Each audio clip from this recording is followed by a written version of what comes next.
Hi everyone. So my name is Parth and today I'll brief you about the Microsoft's .NET framework. So let's start. So the agenda would be like the evolution of programming languages, followed by what is .NET, what are the objectives of .NET framework, the architecture, why .NET evolved, why it is successful, what languages can I use to develop .NET applications, and what type of applications can I develop in .NET.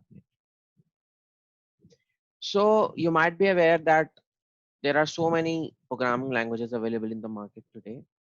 So it started very long back in the 1950s, and the journey is continue till today. So if you can see in the slide that the first language to be developed was machine language, which was in binary, which was easy for computer to understand but difficult for humans to interpret. Then came the assembly language, then followed by procedural language, then came object oriented, declarative, scripting, and the functional programming language. So the evolution started in 1950s with the introduction of assembly language. Then came Fortran, COBOL, BASIC, Pascal, C came. Then SQL came. Then C++, MATLAB came.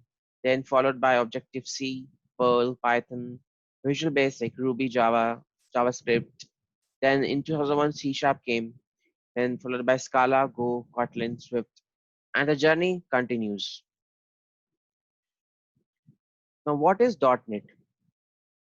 So, Microsoft .NET is basically a framework given by Microsoft, and it provides a common platform to execute or run the applications developed in different programming languages.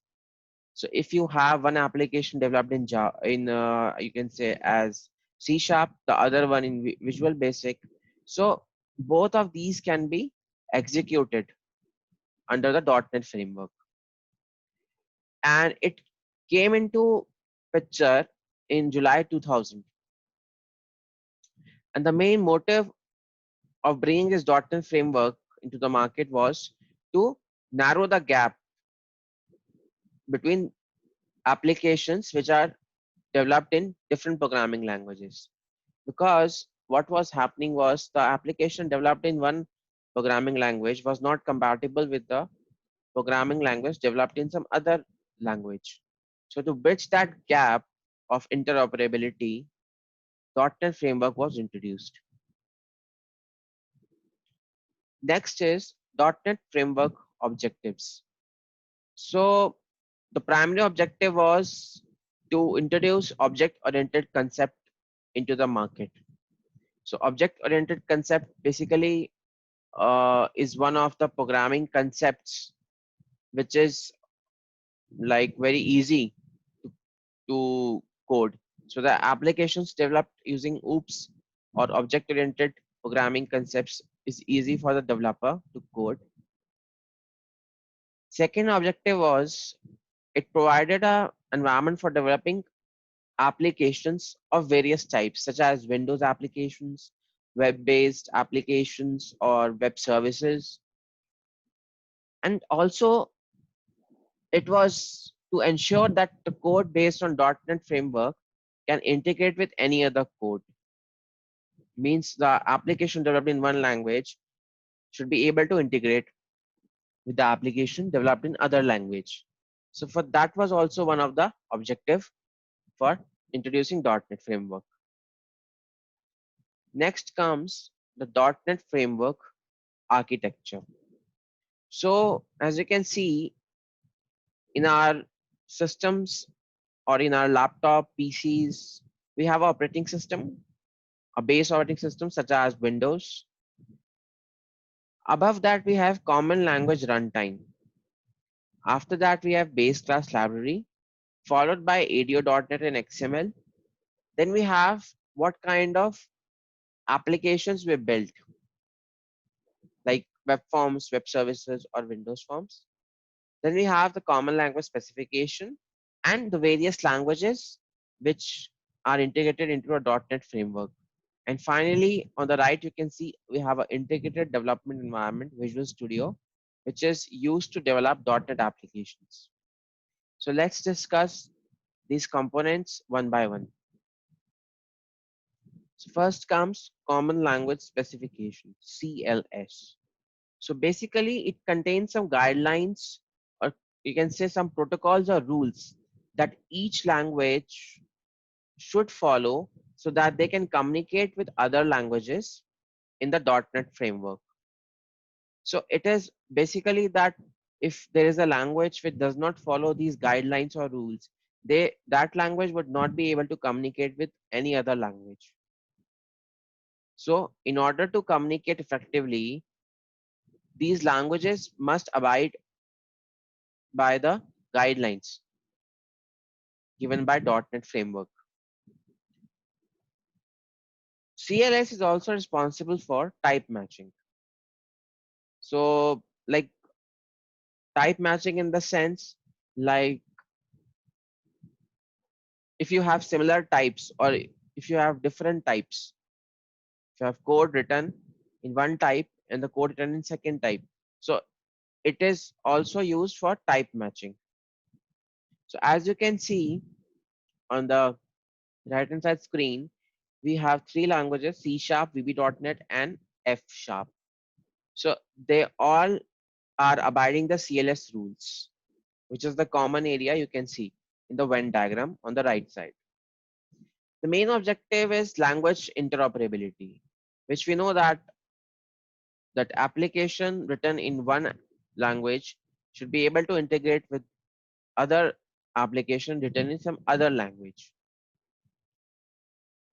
Second is base class library. So .NET basically consists of a class library, which is nothing but an object-oriented library of some already existing functionality and some reusable types.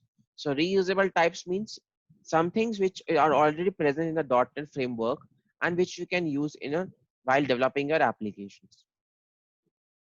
So these are basically used in creating many type of applications like normal command line applications or Windows, or you can say GUI applications, web forms, or even XML web services. So on the right side, you can see the base class library present in .NET. So it has numerous, we can say, we call them actually as namespaces like system.web, system.windows.form, system.drawing, system.xml, system.data. In the system, we have so many classes like collections, configuration, diagnostics, globalization, IO, reflection, text, runtime, remoting, serialization, threading, security. Next comes ADO.NET and XML. So ADO.NET basically stands for Active Data Operator .NET, and it provides a bridge between the front end controls and the back end database. So in your application, when you are calling the back database from your code, so that bridge is being provided by ADO.NET, Active Data Object. Second is XML. So XML is one universal format of data. Like we have HTML. So XML is also one of the format for data. It basically allows developers to easily describe and deliver feature-rich structured data from any application in a standard or consistent way. So XML basically does not replace HTML. It's just another form of representing data. Next is common language runtime. So common runtime basically, which is provided for all the .NET languages, is referred to as common language runtime. It basically ensures that every language which is in the .NET uses common type system mechanism, which means that the type defined should be strict It also ensures the memory allocation and automatic garbage collection. And it basically converts the Microsoft Intermediate Language code into native executable code. And also it ensures the security and interoperability of the code with other languages. So around 36 plus applications are currently supported by CLR. Some of the examples are C Sharp, VB, JavaScript, Perl, COBOL, Pascal, Python, C++, etc. Next, let's see execution in CLR. So suppose we have different applications. Suppose one application is built on Visual Basic, other in C++, the other one in C Sharp. So the code which we write is basically known as the source code. So when the application gets compiled using the compiler, it is converted into intermediate language code, which is known as the managed code. Then this intermediate language code is targeted by the common language runtime. So common language runtime contains JIT compiler, which is just in time compiler, which converts this intermediate language code into the native code, which is understood by our operating system. Next is Visual Studio. So Microsoft introduced Visual Studio, and it's basically a integrated development environment and a tool for developing .NET applications. And we can develop applications in Visual Studio using all the different languages supported by .NET. Examples are Visual Basic, C Sharp, F Sharp, C++, and so on. The current version or release of Visual Studio available in the market is Visual Studio 2019. So we can develop different kind of applications using .NET. So let's such as web forms, web services, and Windows forms. So let's see what is web form. So web form is nothing but when we want to build some dynamic websites using a simple drag and drop, and an event-driven model, we use web forms.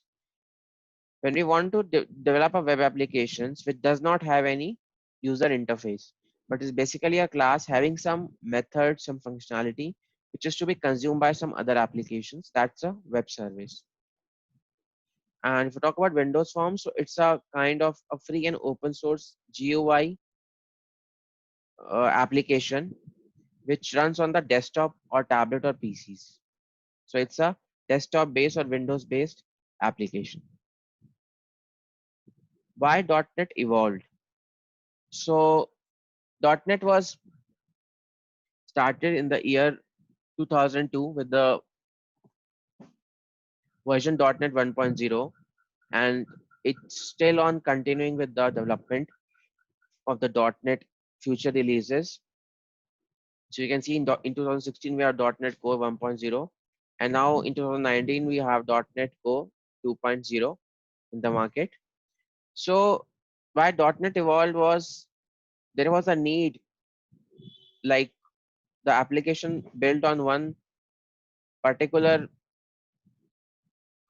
targeted for one particular you can say operating system was not able to run on some other operating system, or application targeted for one browser was not compatible running on the different browsers. So there was a need of platform independence, so that application developed for one OS can be able to run on different OS and on all the browsers as well. And the second thing was code reusability, so that the code which is developed on one side of the application should be reusable to be used in other sections of the code, which provides code optimization for the developers. Why .NET is successful? So first thing is that it's easy to maintain. Since it's based on object oriented, so maintenance of the code is very easy. It's also time saving because since you have code reusability feature, you can use the code and which saves your time from writing extra code. It's simplicity since it's based on the object oriented programming concepts, which usually consists of a class and the underlying data. So the code is very simple. It's feature rich. So like it has many features, like we see the automatic memory allocation, garbage collection is there, Then we have monitoring. So monitoring, basically when you want to monitor your applications, you have like you can say flexibility of monitoring by setting your own time, schedule, everything. And then that this .NET is also consistent. So the .NET language is consistent in a way that whatever code you write in the application is consistent in every future releases of .NET. What languages can I use to develop .NET applications? So .NET supports basically 70 plus languages as of now. Some examples you can use to develop .NET applications include C Sharp, Visual Basic, C++, F Sharp, JavaScript, and so on. What type of applications can I develop in .NET? So you can develop different kind of applications such as console applications, vendor services, client or desktop applications, which is further classified into WPF, which is Windows Presentation Foundation, and WinForms or Windows Forms. Next is server or web applications, which is further classified into ASP.NET Web Forms, ASP.NET MVC, which stands for Model View Controller, XML Web Services, or WCF services, where WCF stands for Windows Communication Foundation. Next is the Windows Store applications and the smart device applications, such as the applications to be run on mobile phones, tabs. Thank you. And I hope that you might got some little idea about the overview of Microsoft .NET framework. So that's it from my end. And I will see you in some other applic in some other videos.